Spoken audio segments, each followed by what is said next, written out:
All right, you got to check this out. This is probably the best mouse you can get for 17 bucks. No lie. Okay.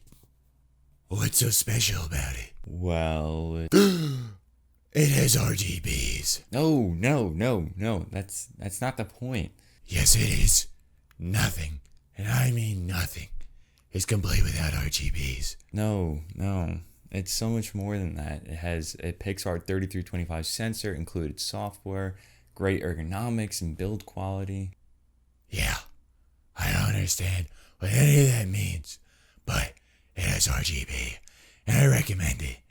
You should just buy it, like right now.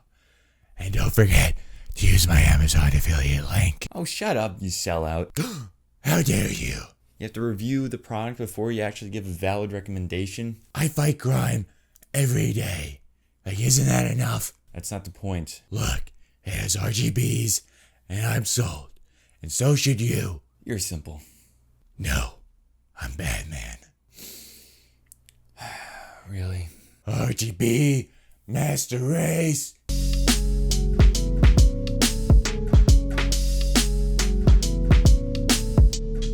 Hey, what's up guys? It's JD from JDTechGear and welcome back to the channel where we discuss PC passion, tech reviews, unboxings, and setup design. So if you're into that sort of thing, consider subscribing and checking out the rest of the channel. I hope you all enjoyed that skit. It was a lot of fun to make. Hopefully you guys had some fun with it as well. So dang, this mouse pretty much has everything I can ask for, and for $17. I'm just excited to show you guys this mouse. So let's get down to the list of features and see what it has to offer.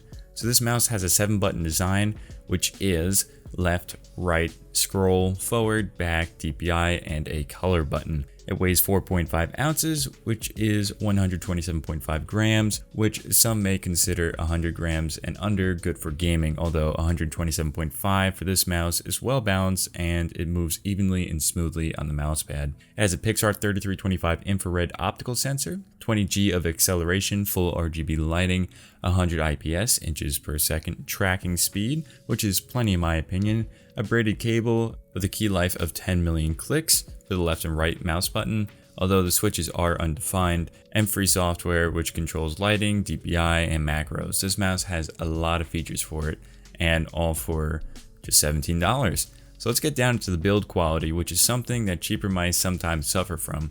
The shell is entirely plastic and it creaks slightly when I squeeze it, but nothing bends or feels like it's going to break or snap. It feels very rigid. All the buttons are tactile and responsive and don't feel like they're going to pop out of place or feel like they're going to fall out. The scroll wheel has a coated rubber grip and scrolls smoothly with a soft physical response while scrolling. The RGB LEDs are really nice as well. It has a fluid and smooth lighting. So that's hard to find on some cheaper LEDs because they seem a little bit choppier, but these are nice and fluid and they're all controlled through software too. So another great bonus. The rubber feet on the bottom glide smoothly, although not as smoothly as the Logitech G502, which is slightly smoother, but I mean, it's not very noticeable to the average person or even the average gamer. The ergonomics of the mouse resemble that of the Razer's Death Adder and the alike. Although there are only so many ergonomic options to choose from, ultimately this kind of ergonomic style is a very comfortable one, and I'm glad they went with this one. The shell is a smooth plastic, slightly reflective matte finish. The sides of the mouse are curved to allow for grip on both sides and match the curvature of my thumb. The sides also have a textured grip, which isn't separate from the mouse. It's part of the shell, so it's a textured grip that's permanent. So that's really nice to see. It's not rubber that's going to peel off a year or two later. The hump of the mouse is in the center, which will suit players that use a palm grip, although the claw users may have a little bit of a challenge since the wrist won't be able to rest fully on the hump of the mouse. The left and right mouse buttons are grooved to seat and position your fingers comfortably. They're not just flat, so there is a little bit of ergonomics on the mouse buttons as well. The left and right mouse buttons are attached to the shell of the mouse, which is entirely up to preference, but personally I prefer them to be separate from the shell. The switch type is undefined, but they require more actuation force than Omron switches and a longer travel distance, but not too far. The switches feel precise though, but not as precise as the Logitech G502, which is probably to be expected.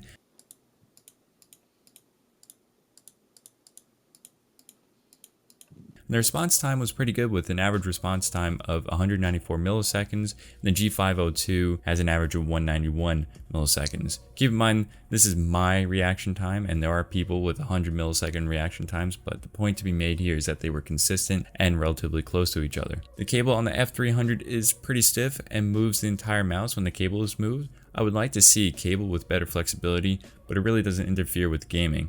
The mouse is 131 millimeters long, 60 millimeters wide, and 41 millimeters tall. This is a good mouse for medium to large size hands. Now onto that Pixart 3325 sensor. I really like this sensor, and I'm glad that an inexpensive mouse has a specified sensor. It's pretty hard to find a specified sensor on some cheap gaming mice. It's pretty similar to the 3366 sensor on the Logitech G502. It tracks smoothly and accurately. There's no recognizable jitter or pixel walking, and it travels from pixel to pixel almost identically to the 3366 sensor.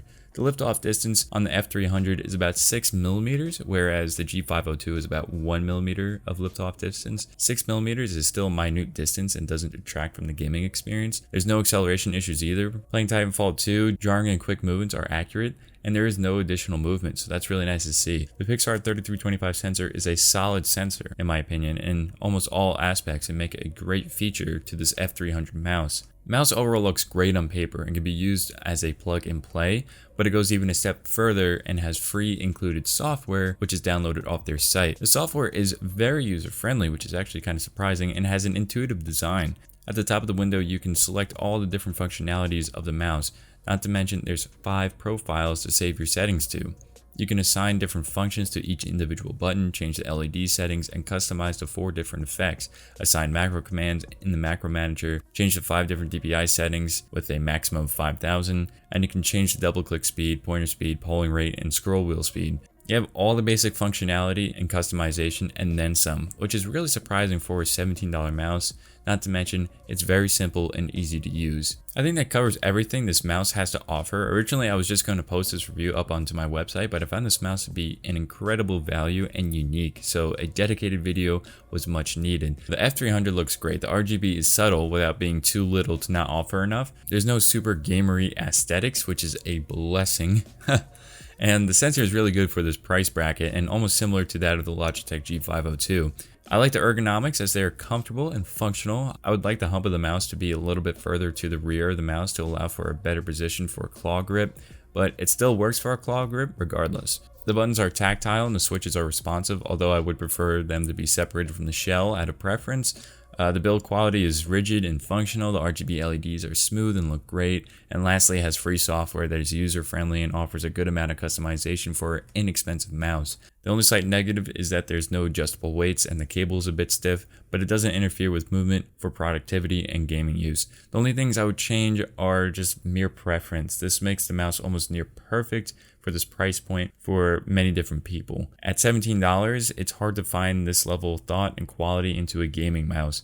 And if you don't like RGBs, that's fine. You can just turn them off with the software. This is a very well-rounded mouse at a great price. This offers a lot of value, and I'm going to have to give the F300 the Tech Setup Gear certification for an outstanding piece of hardware that maximizes the value at this price bracket. I highly recommend it. I hope you all enjoyed the review and found it helpful to your future shopping endeavors. Thank you all for watching, and if you're new here, consider subscribing and checking out the rest of the channel.